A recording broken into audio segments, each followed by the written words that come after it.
Student, आज हम बात करने वाले हैं ग्राफ से रिलेटेड कुछ बेसिक पॉइंट्स के बारे में। अगर आप ग्राफ पढ़ रहे हैं या आपके सिलेबस में जो है ग्राफ से रिलेटेड कोई चैप्टर है तो उसे आप तभी सॉल्व कर सकते हैं जब आपको इससे रिलेटेड बेसिक जानकारी होगी। चलिए शुरुआत करते हैं। सबसे पहले बता दें आपको, जो ग्राफ है वो एक्स अक्ष और वाई अक्ष से मिलकर बना होता है। तो ये जो लाइन है इसे हम कहते हैं एक्स अक्ष, और इस लाइन को जो हम वाई अक्ष कहते हैं। एक्स अक्ष को जो है एक्स डैश एक्स से शो किया जाता है। इस तरीके से वाई अक्ष जो है उसे वाई डैश से शो किया जाता है। आपको बता दें कि एक्स अक्ष और वाई अक्ष जिस बिंदु पर मिलते हैं उस बिंदु को जो है मूल बिंदु कहा जाता है। यानी कि ये बीच में जो आप पॉइंट देख रहे हैं, इस बिंदु को जो है हम मूल बिंदु कहते हैं। और ये दोनों, ये जब आप कॉम्पिटिटिव एग्जाम देते हैं आगे चल करके तो उसमें भी अक्सर क्वेश्चन पूछ लिया जाता है कि एक्स अक्ष और वाई अक्ष जिस बिंदु पर मिलते हैं उस बिंदु को हम क्या कहते हैं। तो उसका ध्यान रखना है आपको, उस बिंदु को जो है हम मूल बिंदु कहते हैं। यानी कि एक्स अक्ष और वाई अक्ष का जो कटान बिंदु है, कटान बिंदु जो होता है उसे हम मूल बिंदु कहते हैं। इसी के साथ अब बताते हैं आपको कि एक्स अक्ष जो होता है, एक्स अक्ष को आपका, एक्स अक्ष के अलावा एक और नाम है इस एक्स अक्ष का, उसे कहते हैं हम क्षैतिज अक्ष। यानी एक्स अक्ष को जो है क्षैतिज अक्ष कहा जाता है या क्षैतिज लाइन कहा जाता है। तो इसे कहते हैं हम क्षैतिज। आपको याद रखना है कि एक्स अक्ष, तो एक्स अक्ष को क्या कहते हैं, क्षैतिज।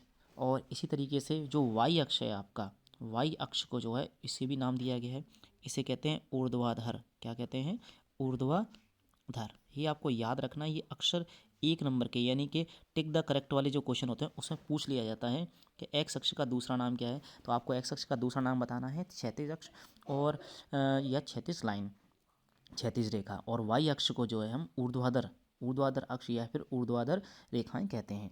चलिए इसी के साथ आपको बताते हैं कि एक्स अक्ष और वाई अक्ष मिलकर जो है किसी तल को 4 भागों में बांट देते हैं।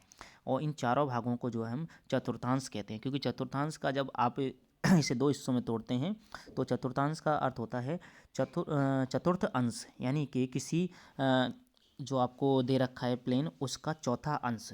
तो ये इसमें जो पहला अंश होता है, यानी जो चतुर्थांश का पहला अंश जो होता है ये है, यानी इसे कहते हैं फर्स्ट चतुर्थांश, इसे हम द्वितीय चतुर्थांश कहते हैं, और इसे हम कहते हैं तृतीय चतुर्थांश, और ये जो अंतिम है इसे हम कहते हैं चतुर्थ चतुर्थांश। तो वापस से एक बार हम रिवाइज कर लेते हैं कि कोई भी तल जो है उसे एक्स अक्ष और वाई अक्ष मिलकर के जो है 4 भागों में बांट देते हैं। और इन चारों भागों को जो है हम प्रथम चतुर्थांश, द्वितीय चतुर्थांश और तृतीय चतुर्थांश, चतुर्थ चतुर्थांश से शो करते हैं। और एक्स अक्ष को एक्स डैश एक्स से शो किया जाता है, और इसे जो है हम क्षैतिज अक्ष भी कहते हैं। इसके अलावा वाई अक्ष जो है उसे वाई डैश से शो किया जाता है, और इसको जो है हम ऊर्ध्वाधर अक्ष या ऊर्ध्वाधर रेखाएं भी कहते हैं। अब बात करते हैं मूल बिंदु की। मूल बिंदु जो होता है इन दोनों का जीरो, दोनों रेखाएं यानी कि क्षैतिज रेखा, ऊर्ध्वाधर रेखा या फिर एक्स अक्ष और वाई अक्ष जो है जहाँ पर कट करते हैं उस बिंदु को जो हम मूल बिंदु कहते हैं। और इस मूल बिंदु के, आपको बता दें, इस मूल बिंदु के जो निर्देशांक होते हैं, मूल बिंदु के निर्देशांक 0,0 होते हैं। अगर मैं मूल बिंदु की बात करता हूँ तो इसके निर्देशांक जो है आपको हमेशा मिलेंगे 0,0 की फॉर्म में मिलेंगे आपको। तो आई थिंक आपको ये जानकारी अच्छी लगी होगी।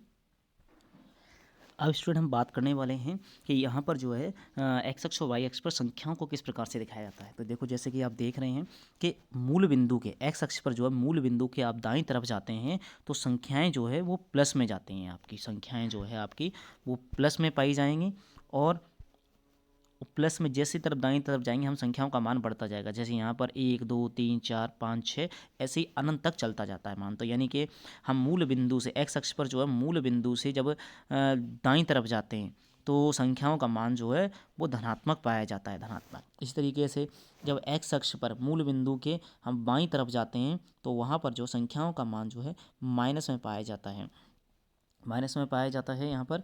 और इसी के साथ साथ अगर हम वाई अक्ष की बात करते हैं तो वाई अक्ष में जब आप ऊपर की तरफ जाएंगे, तो सभी मान जो है वो धनात्मक पाए जाएंगे। इसी तरीके से जब आप वाई डैश यानी कि मूल बिंदु से वाई अक्ष पर नीचे की ओर आएंगे तो आपको सभी मान जो है वो माइनस में मिलेंगे। जैसा कि आप देख पा रहे हैं यहाँ पर, देखिए मूल बिंदु से, ये मूल बिंदु है, इस मूल बिंदु के जब मैं एक्स अक्ष पर दाईं तरफ जाता हूँ यानी कि सीधे हाथ की तरफ जाता हूँ तो मुझे मान जो है सभी प्लस में मिल रहे हैं, 1 2 3 4 5 6 7 8 9 आगे चल सकते हैं। इस तरीके से एक्स अक्ष पर जब मैं दूसरी तरफ जाता हूँ यानी कि बाईं तरफ जाता हूँ उल्टे हाथ की तरफ, तो मुझे मान जो है सभी माइनस में मिलते जा रहे हैं, -1 -2 -3। इसी तरीके से जब वाई अक्ष पर जब मैं ऊपर की तरफ जाऊँगा तो मुझे सभी मान जो है वो प्लस में मिलते हैं, और जब नीचे की तरफ आता हूँ मैं वाई अक्ष पर यानी वाई डैश की तरफ जैसे जैसे बढ़ता जाता हूँ माइनस में मान मिलता जाता है मुझे। अब स्टूडेंट हम बात करने वाले हैं कि ग्राफ पर जो है किसी बिंदु के निर्देशांक किस तरीके से पता किए जाते हैं या किसी बिंदु को इस पर किस प्रकार से निर्देशित किया जाता है। तो जैसा कि आप ग्राफ देख पा रहे हैं, इस पर जो है मैंने यहाँ संख्याओं को प्रदर्शित कर दिया है। अब यहाँ पर जो मैं आपके सामने देखिए एक बिंदु लेता हूँ, यहाँ पर एक छोटा सा कोई भी बिंदु मैं यहाँ पर अंकित कर दूंगा और उस बिंदु के जो है हम निर्देशांक पता करेंगे किसके निर्देशांक क्या है। जैसे फॉर एग्जाम्पल के लिए मैंने ये जो बिंदु है वो ले लिया है आपके सामने, थोड़ा बड़ा कर देते हैं इसे। ये जो बिंदु है हमने ले लिया है। अब इस बिंदु के क्या है, मुझे निर्देशांक ढूंढने हैं, किसी निर्देशांक क्या है। तो आपको कुछ नहीं करना है, निर्देशांक ढूंढने का बिल्कुल आसान तरीका है। आप जो है पहले देखिए आपके जो निर्देशांक है, किसी बिंदु के जो निर्देशांक हैं वो हमेशा जो है पाए जाएंगे आपके एक्स कॉमा वाई की फॉर्म में। किस में पाए जाएंगे, आपके एक्स कॉमा वाई की फॉर्म में। यानी कि पहला जो मान होगा वो एक्स पर होगा और दूसरा मान जो होगा वो वाई अक्ष पर होगा।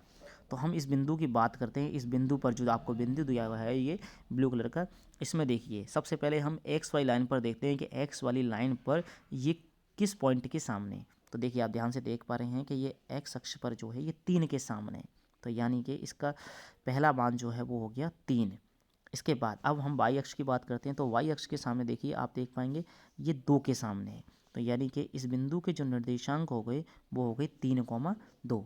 इसी तरीके से हम एक और पॉइंट पकड़ लेते हैं कोई भी, जैसे फॉर एग्जांपल के लिए मैंने यहाँ पॉइंट पकड़ लिया है ये वाला।